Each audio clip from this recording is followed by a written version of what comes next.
Joseph James Rogan Jr., born August 11, 1967, is an American podcaster, UFC color commentator, comedian, actor, and former television host. He hosts the Joe Rogan Experience, which is one of the most popular podcasts in the world and has been the most streamed podcast on Spotify since 2020. Rogan was born in Newark, New Jersey, and began his career in comedy in 1988 in the Boston area. After relocating to Los Angeles in 1994, he signed an exclusive developmental deal with Disney and appeared as an actor on several television shows, including Hardball and News Radio. In 1997, he started working for the UFC as an interviewer and color commentator. He released his first comedy special, I'm Gonna Be Dead Someday, in 2000 and hosted the game show Fear Factor from 2001 to 2006. After leaving Fear Factor, Rogan focused on his stand-up career and hosted more comedy specials. He launched the Joe Rogan Experience in 2009. By 2015, it was one of the most popular podcasts in the world, regularly receiving millions of plays per episode. Spotify obtained exclusive distribution rights to the Joe Rogan Experience in 2020 for $200 million. Rogan's audience has since grown significantly, and in 2024, he renewed his deal with Spotify for an estimated $250 million, but will no longer be exclusive to them. Rogan has voiced support for same-sex marriage, recreational drug legalization, universal health care, universal basic income, gun rights, and free speech, while opposing cancel culture and military adventurism. Rogan has been criticized for promoting conspiracy theories, COVID-19 misinformation, and for hosting guests who spread misinformation and pseudoscience. Having previously endorsed Ron Paul in 2012 and Bernie Sanders in 2020, Rogan supported Donald Trump in 2024. He later criticized some of Trump's policies. Early life and education. Joseph James Rogan was born in Newark, New Jersey on August 11, 1967. His paternal grandfather was Irish, while his three other grandparents were all of Italian descent. His parents, James Joseph Rogan Sr. and Susan Lembo, divorced when he was 5, and he has not been in contact with his father, an architect, since he was 7.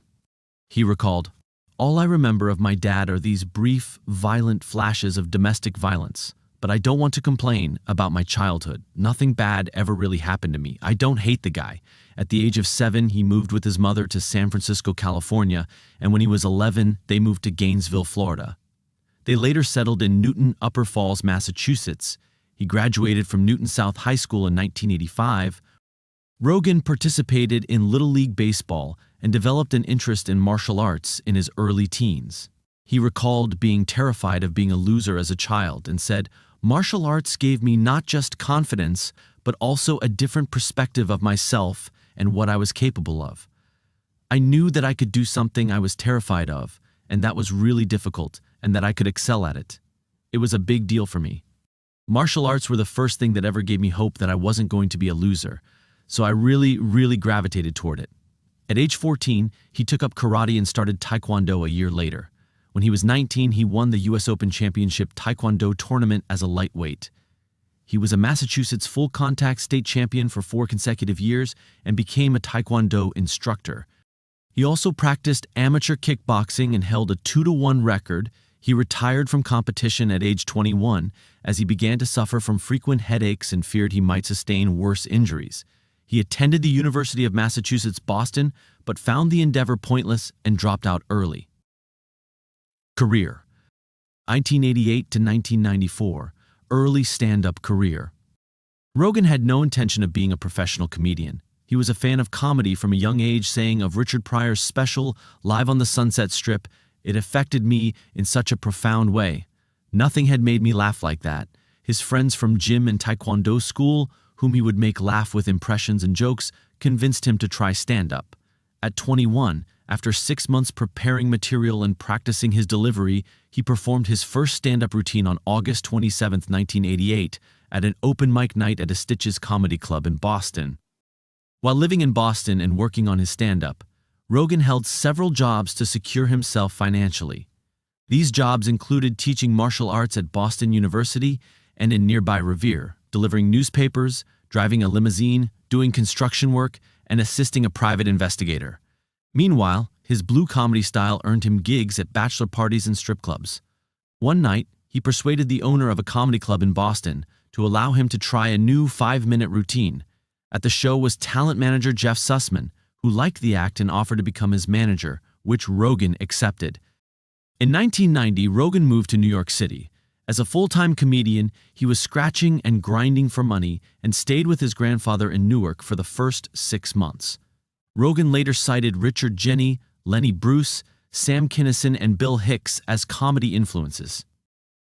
1994 to 1999, Hardball and News Radio. In 1994, Rogan relocated to Los Angeles, where his first national television spot followed on the MTV comedy show Half Hour Comedy Hour. The appearance led to the network offering him a 3-year exclusive contract and a role in a pilot episode of a dopey game show for $500. Rogan declined, but it prompted Sussman to send tapes of Rogan's performances to several networks, which sparked a bidding war. After a period of negotiation, Rogan accepted a development deal with the Disney Network. He secured his first major acting role in the 1994 9-episode Fox sitcom Hardball as Frank Valente, a young, egocentric star player on a professional baseball team. Rogan called the hiring process weird, as the network had no idea if he could act until he was asked by Dean Valentine, then president of Walt Disney Television, to whom he replied, "If you can lie, you can act, and if you can lie to crazy girlfriends, you can act under pressure." The filming schedule was a new experience for Rogan, who started to work 12-hour days. Rogan later said, "It was a great show on paper until a horrible executive producer with a big ego was hired by Fox to run the show and he rewrote it." Around this time, Rogan began performing at the Comedy Store in Hollywood and was hired as a paid regular by owner Mitzi Shore. According to Rogan, he performed at the club for the next 13 years for free and paid for the venue's new sound system. From 1995 to 1999, Rogan starred in the NBC sitcom News Radio as Joe Garelli, an electrician and handyman at the show's fictional news radio station. The role was originally set to be played by actor Ray Romano, but Romano was let go from the cast after one rehearsal and Rogan was brought in. The switch caused Rogan to work with the show's writers to help develop the character before the show was set to launch, which he later described as a very dumbed-down, censored version of himself. Rogan befriended fellow cast member Phil Hartman, who confided his marital problems to him. Rogan claimed he tried to persuade Hartman to divorce his wife 5 times, but he loved his kids and didn't want to leave. In 1998, Hartman was murdered by his wife. The loss affected Rogan's ability to perform stand-up, and he canceled a week of scheduled gigs. Rogan later saw acting as an easy job, but grew tired of playing the same character every week and only did so for the money. He later viewed his time on News Radio as a dream gig that allowed him to earn money while working on his stand-up as often as he could. During the series, he worked on a pilot for a show entitled Overseas. 1997 to 2006, UFC commentator and Fear Factor. Rogan began working for the mixed martial arts promotion Ultimate Fighting Championship, UFC, as a backstage and post-fight interviewer. His first show took place at UFC 12, Judgment Day in Dothan, Alabama on February 7, 1997. He became interested in Brazilian Jiu-Jitsu in 1994 after watching Royce Gracie fight at UFC 2, No Way Out, and landed the position at the organization as Sussman was friends with its co-creator and original producer, Campbell McLaren. He quit after 2 years as his salary could not cover the cost of traveling to the events, which were often held in rural locations. After the UFC was taken over by Zuffa in 2001, Rogan attended some events and became friends with its new president, Dana White, who offered him a job as a color commentator. However, Rogan initially declined as he just wanted to go to the fights and drink. In 2002, White was able to hire Rogan for free in exchange for prime event tickets for him and his friends. After about 15 free gigs as a commentator, Rogan accepted pay for the job, working alongside Mike Goldberg until the end of 2016. Rogan won the Wrestling Observer Newsletter Award for Best Television Announcer twice and was named MMA Personality of the Year 4 times by the World MMA Awards. In 1999, Rogan secured a 3-album deal with Warner Bros. Records and began tentative plans to star in his own primetime televised sitcom on Fox, named The Joe Rogan Show. The show, co-written by Seinfeld writer Bill Masters, was to feature Rogan as a second-string sportscaster who lands a spot as the token male on a View-style women's show. In December 1999, he recorded his first stand-up comedy album in 2 shows at the Comedy Connection at Faneuil Hall in Boston, which was released as I'm Gonna Be Dead Someday in August 2000. It received national exposure on The Howard Stern Show and downloads from Napster. Voodoo Punani, a song Rogan wrote after Warner suggested to produce a song they could play on the radio, was subsequently released as a single. Around this time, Rogan also worked on ideas for a film and a cartoon with his comedian friend Chris McGuire and began to operate a blog on his website, joe-rogan.net, which he used to discuss various topics that helped him develop his stand-up routines. In 2001, the development of Rogan's television show was interrupted after he accepted an offer from NBC to host the American edition of Fear Factor. He declined initially as he thought NBC would not air such a program due to its content, but Sussman convinced him to accept. Rogan later said that the main reason he accepted was to obtain observations and anecdotes for his stand-up comedy. The show increased Rogan's national exposure, which caused turnouts at his stand-up gigs to grow. Fear Factor ran for an initial 6 seasons from 2001 to 2006. Rogan's role as host of Fear Factor led to further television opportunities. In 2002, he appeared on the episode A Beautiful Mind of Just Shoot Me as Chris, the boyfriend of lead character Maya Gallo. In December 2002, Rogan was the MC for the 2002 blockbuster Hollywood Spectacular, A Christmas Parade in Hollywood. In February 2003, Rogan became the new co-host of The Man Show on Comedy Central for its 5th season from August 2003, with fellow comedian Doug Stanhope, following the departure of original hosts Jimmy Kimmel and Adam Carolla. A year into the show, however, the hosts entered disagreements with Comedy Central and the show's producers over content. Rogan recalled, "I was a little misled. I was told, show nudity and we'll blur it out, swear and we'll bleep it out. That hasn't been the case." The show ended in 2004. Around this time, Rogan entered talks to host his own radio show, but they came to nothing due to his already busy schedule. 2005 to 2009 comedy specials. In 2005, actor Wesley Snipes challenged Rogan to a cage fight.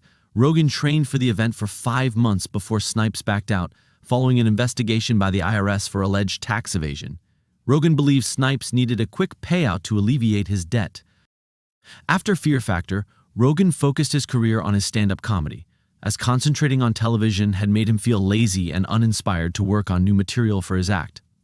With the money he had earned from television, Rogan hired 2 people full-time to film him and his comedy friends on tour and release clips on his website for his Joe Show web series. In May 2005, Rogan signed a deal with the Endeavor Talent Agency. 2 months later, he filmed his second stand-up comedy special, Joe Rogan, live in Phoenix, Arizona. The special premiered on Showtime in 2007. In 2005, Rogan wrote a blog entry on his website accusing comedian Carlos Mencia of joke thievery, a claim he had made since 1993. The situation culminated in February 2007 when Rogan confronted Mencia on stage at the Comedy Store in Hollywood. A video of the incident was uploaded onto YouTube and included evidence and comments from other comedians, including George Lopez, the Reverend Bob Levy, Bobby Lee, and Ari Shaffir. The incident led to Rogan's talent agent expelling him as a client of the Gersh agency, who also managed Mencia, and his ban from the Comedy Store, causing him to relocate his regular venue to the Hollywood Improv Comedy Club. Rogan later said that every comic he had talked to was happy and thankful that he did it, and went on to sign with William Morris Agency. In April 2007, Comedy Central Records released Rogan's 4th comedy special, Shiny Happy Jihad. The set was recorded in September 2006 at Cobb's Comedy Club in San Francisco and contains excerpts of an improvised Q&A session with the audience that was typical of Rogan's act at the time. 2009 present, latest endeavors, and podcast. Rogan hosted the short-lived CBS show Game Show in My Head, which aired for 8 episodes in January 2009. It was produced by Ashton Kutcher. The show involved contestants who try to convince people to perform or take part in increasingly bizarre situations for money. He agreed to host the show as the idea intrigued him, calling it a completely mindless form of entertainment. In 2010, Rogan accused comedian Dane Cook of joke thievery. In 2011, Rogan resumed his role as Fear Factor host for its 7th and final season, until 2012. Rogan took the job, saying he would hate to see somebody else do it.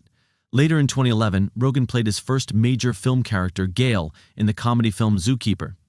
He was also working on a book around this time that he tentatively titled Irresponsible Advice from a Man with No Credibility, based on his blog entries on his website. Rogan played himself in Here Comes the Boom, another action comedy film starring Kevin James that was released in 2012.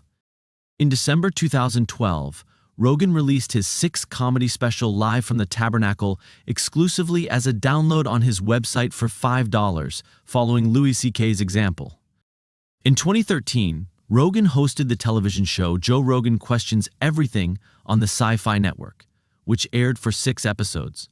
The show covered topics discussed on his podcasts, including the existence of Bigfoot and UFOs, and featured several comedians, experts, and scientists with the aim of trying to put some subjects to bed with an open-minded perspective. Sci-Fi agreed to produce the show without a pilot episode. The production team gave Rogan some creative control over the program and aimed to present it in his own words where possible. The Joe Rogan Experience. Main article: The Joe Rogan Experience. In December 2009, Rogan launched a free podcast with his friend and fellow comedian Brian Redban. The first episode was recorded on December 24 and was to be a live weekly broadcast on Ustream, with Rogan and Redban sitting in front of laptops bullshitting. By August 2010, the podcast was named The Joe Rogan Experience and entered the list of top 100 podcasts on iTunes, and in 2011 was picked up by SiriusXM Satellite Radio. The podcast features an array of guests who discuss current events, politics, philosophy, comedy, hobbies, and numerous other topics. By January 2015, the podcast reached over 11 million monthly downloads. By October that year, the podcast was downloaded 16 million times each month, making it one of the most popular free podcasts. On May 19, 2020, Rogan announced that he had signed a multi-year licensing deal with Spotify worth an estimated $200 million, making it one of the largest licensing agreements in the podcast business. The deal made the Joe Rogan Experience available on Spotify starting September 1, 2020, and exclusive on the platform from January 2021. The podcast is available with both audio and video within the Spotify app, and video is no longer streamed or uploaded to YouTube.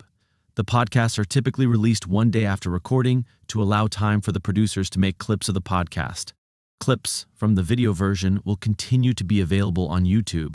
In February 2022, Spotify removed 113 episodes of The Joe Rogan Experience over the course of a few days, owing in part to some of the episodes having been perceived to have racist and insensitive language. In February 2022, singer India Ari shared a compilation of Rogan saying the racial slur nigger on The Joe Rogan Experience on Instagram. Rogan apologized, calling his past language regretful and shameful, while also saying that the clips were taken out of context and that he only quoted the slur to discuss its use by others. The footage in question was first published by the political action committee Patriot Takes, an affiliate of the liberal PAC Midas Touch. This resulted in allegations of a defamation attempt by Midas Touch, which the founders denied in an interview with Barstool Sports founder Dave Portnoy, instead attributing the source of the footage to Alex Jones, who was a recurring guest on Rogan's show. Rogan described the video compilation as a political hit job. A number of UFC fighters, including Israel Adesanya, Terrence McKinney, Michael Chandler, Aljamain Sterling, Frankie Edgar, Darren Till, Marlon Vera, Ben Askren, and Brendan Schaub, defended Rogan. Spotify had refused to carry 42 episodes of the podcast when it acquired the exclusive rights.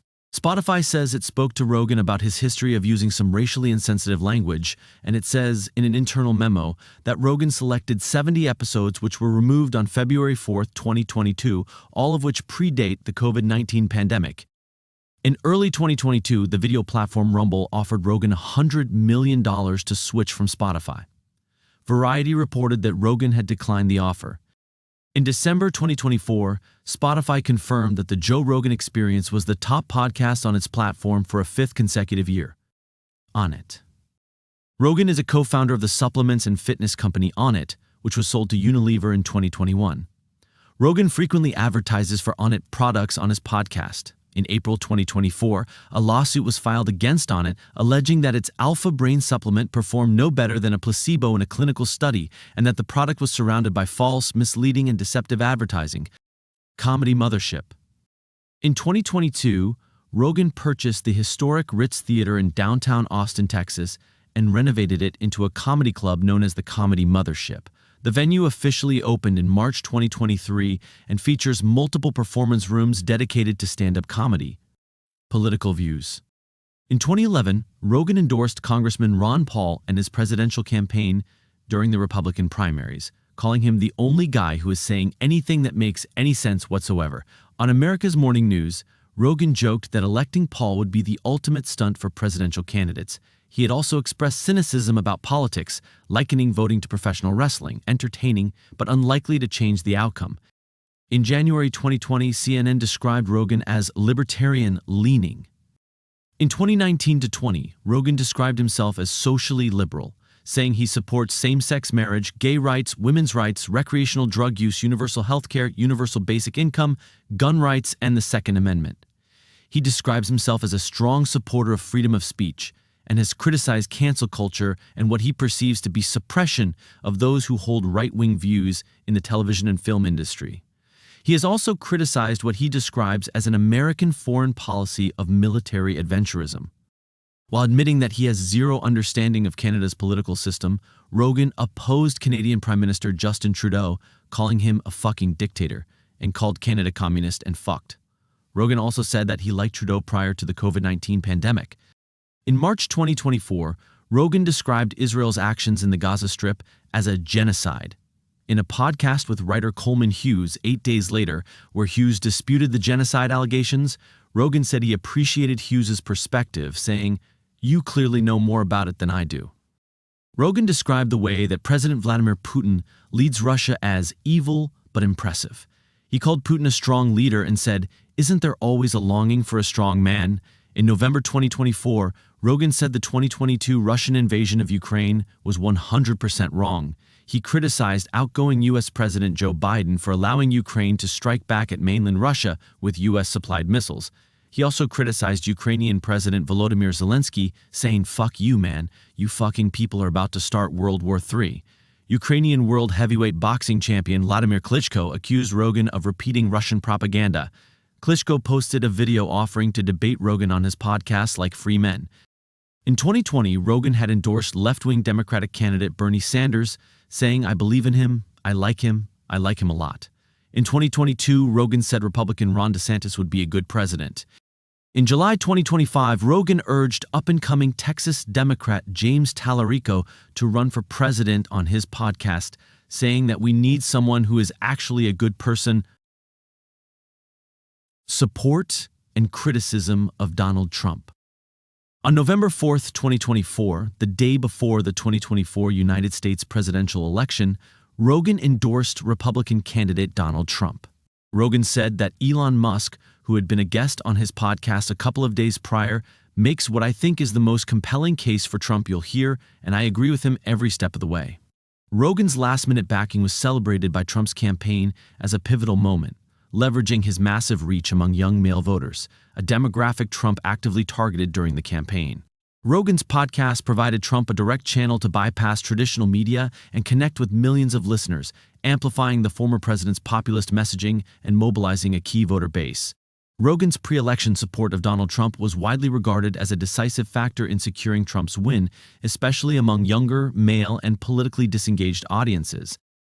After the election, Rogan criticized some of Trump's actions with which he disagreed. He said that Trump's feud with Canada was stupid in March 2025 and pointed out that during professional sporting events held between teams from both countries, Canadians booed us over tariffs. By April 2025, little over 2 months into the second Trump administration and its deportation operations, Rogan referred to the operation to deport immigrants to El Salvador as horrific. In July 2025, Rogan expressed his discontentment with the Trump administration's handling of the Epstein files, mentioning Jeffrey Epstein's name more than 40 times in a podcast episode. Additionally, Rogan expressed concern with the Trump administration's deportation efforts, referring to the deportation of foreign students on college campuses. In the following month, Rogan said that Trump had no evidence to support the claim that there was widespread election fraud that caused Trump to lose the 2020 presidential election. Psychedelics. Rogan supports the legalized use of cannabis and believes it holds numerous benefits. He hosted the documentary film The Union, the business behind getting high, and was featured in Marijuana, A Chronic History and the Culture High. He also supports the use of LSD, psilocybin mushrooms, and DMT toward the exploration and enhancement of consciousness, as well as introspection. He was the presenter in the 2010 documentary DMT, The Spirit Molecule. Rogan has an interest in sensory deprivation and using an isolation tank. He has stated that his personal experiences with meditation and isolation tanks have helped him explore the nature of consciousness and improve his performance in various physical and mental activities and overall well-being. COVID-19 and vaccines. In April 2021, Rogan made contentious remarks about COVID-19 vaccines, in particular claiming that young, healthy people do not need to be vaccinated against the virus. This view was criticized by Anthony Fauci and White House Communication Director Kate Bedingfield, as well as by several media outlets. Part of the objection was that there have been notable cases affecting young, healthy people. Rogan acknowledged there was some legitimate science behind Fauci's view and emphasized that he is not a doctor and should not be taken as a respected source of information. On September 1, 2021, Rogan tested positive for the virus.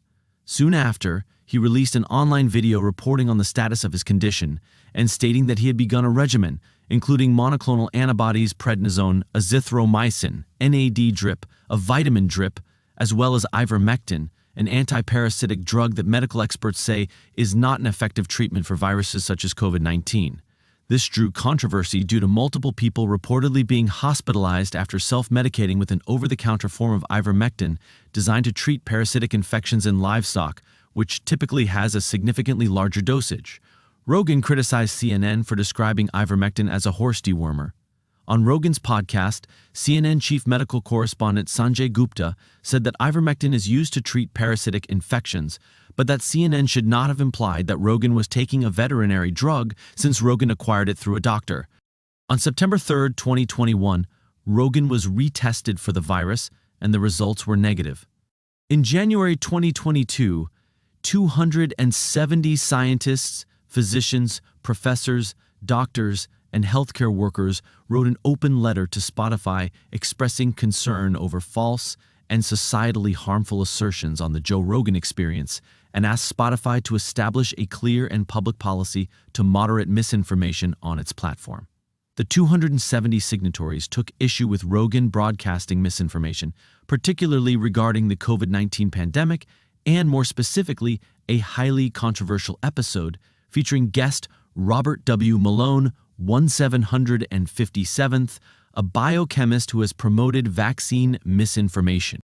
The episode was criticized for promoting conspiracy theories, including an unfounded theory that societal leaders have hypnotized the public.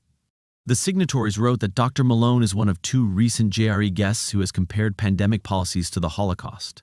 These actions are not only objectionable and offensive, but also medically and culturally dangerous. The signatories also note that Malone was suspended from Twitter for spreading misinformation about COVID-19. On January 24, 2022, the songwriter Neil Young posted an open letter demanding that Spotify remove his music from their service if they would not remove the Joe Rogan Experience from their service. Young wrote that Spotify has a responsibility to mitigate the spread of misinformation on its platform. On January 26, Spotify removed Young's music. A spokesperson said Spotify wanted all the world's music and audio content to be available to Spotify users, and that it had a great responsibility in balancing both safety for listeners and freedom for creators. On January 29, the songwriter Joni Mitchell removed her catalog from Spotify in support of Young and the global scientific and medical communities on this issue. Responding to the controversy, Rogan denied intentionally spreading misinformation and pledged to try to balance out these more controversial viewpoints with other people's perspectives, and said that he agreed with Spotify adding a disclaimer to the beginning of his videos. On January 10, 2025, Joe Rogan published an interview with Facebook CEO Mark Zuckerberg, where Zuckerberg alleged that the Biden administration had pressured Facebook to take down posts claiming that the COVID-19 vaccine had side effects. Other views, medical misinformation, and advocacy. Rogan is an avid hunter and is part of the Eat What You Kill movement, which attempts to move away from factory farming and the mistreatment of animals raised for food. His hunting experience predominantly consists of guided archery elk hunts on private land. Rogan has been an outspoken critic of transgender women competing in women's sports, including MMA matches. In April 2022, he said that transgender swimmer Leah Thomas might be the woke straw that breaks society's camel's back. Rogan has offered a critique of transgender martial arts artist Fallon Fox, saying if you had a dick at one point in time, you also have all the bone structure that comes with having a dick. You have bigger hands, you have bigger shoulder joints, you're a fucking man. However, Rogan has also said, I believe in trans people, nature can throw you a curveball, and you believe you're in the wrong body, and I fully support your right as an adult to do whatever you want that makes you happy. I believe in freedom, and I believe in love, but I also believe in crazy people. In October 2022, while interviewing Tulsi Gabbard on his show, Rogan shared the widely discredited litter boxes in schools hoax, claiming that public schools were providing litter boxes to students who dress up as cats. Rogan said several weeks later that it doesn't seem that there's any proof that they put a litter box in there, but falsely claimed that there were discussions considering the idea. During an episode of his podcast in February 2023, Rogan stated the idea that Jewish people are not into money is ridiculous. That's like saying Italians aren't into pizza. It's fucking stupid. Rogan made the comment in defense of Congresswoman Ilhan Omar, who faced allegations of anti-Semitism for saying that political support for Israel was all about the Benjamins. Jonathan Greenblatt, the director of the Anti-Defamation League, condemned Rogan's comment as reflecting anti-Semitic tropes about Jews and money. In a February 2024 podcast with Brett Weinstein, Rogan promoted the debunked claim that party drugs such as poppers were a very important factor in AIDS, and falsely claimed that the antiviral drug AZT killed people quicker than AIDS itself. Rogan and Weinstein also praised AIDS denialist Peter Duesberg, saying that he had been demonized for his arguments about a ZT. The American Foundation for AIDS Research reacted by saying, "The fact is that the human immunodeficiency virus, HIV, untreated, causes AIDS," and criticizing the podcast for disseminating false information. In April 2025, Rogan said that the reemergence of the disability slur retard into the mainstream is one of the greatest cultural victories that I think is spurred on, probably, by podcasts. In September 2025, Rogan was criticized by Jessica Tierney, a paleoclimatologist at the University of Arizona, for his interpretation of a global temperature chart that she co-authored. Based on Tierney's chart, Rogan claimed that global temperatures are cooling, despite evidence favoring global warming. Cultural impact. Commentators argue that through his long-form podcast, The Joe Rogan Experience, he recreates a kind of contemporary agora. His willingness to entertain differing viewpoints and to engage with questions of culture, science, politics, and existence has led many to regard him as one of the most prolific conversationalists of the 21st century, and a significant cultural force whose impact extends beyond politics into broader societal discourse. Personal life. Family. Rogan married Jessica Ditzel, a former cocktail waitress, in 2009. They have 2 daughters who were born in 2008 and 2010. Rogan is also the stepfather or adopted father of Ditzel's daughter from a previous relationship. In 2008, they moved to Gold Hill, Colorado, but returned to Southern California 4 months later when Ditzel became pregnant. They settled in Bell Canyon, California, where Rogan had lived on and off since 2003. In 2018, they purchased a new home in the area for almost $5 million. In 2020, the family moved into a $14 million home on Lake Austin in Austin, Texas. In October 2019, he revealed that he is a first cousin once removed of My Chemical Romance members Gerard Way and Mikey Way, although he has never met them. Martial arts. Rogan became interested in jiu-jitsu after watching Royce Gracie fight at UFC 2, No Way Out, in 1994. In 1996, he began training in Brazilian jiu-jitsu under Carlson Gracie at his school in Los Angeles, California. He is a black belt under Eddie Bravo's 10th Planet Jiu-Jitsu, a style of no-gi Brazilian jiu-jitsu, and a black belt in Gi Brazilian jiu-jitsu under Jean-Jacques Machado. Religion. Rogan was raised Catholic and attended Catholic school for first grade. He later abandoned organized religion and called himself agnostic.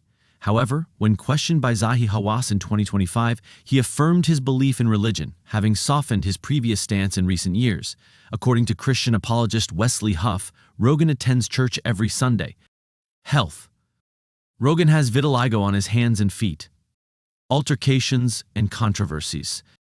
In June 2025, fitness influencer Liver King was arrested after making violent consecutive threats against Rogan on social media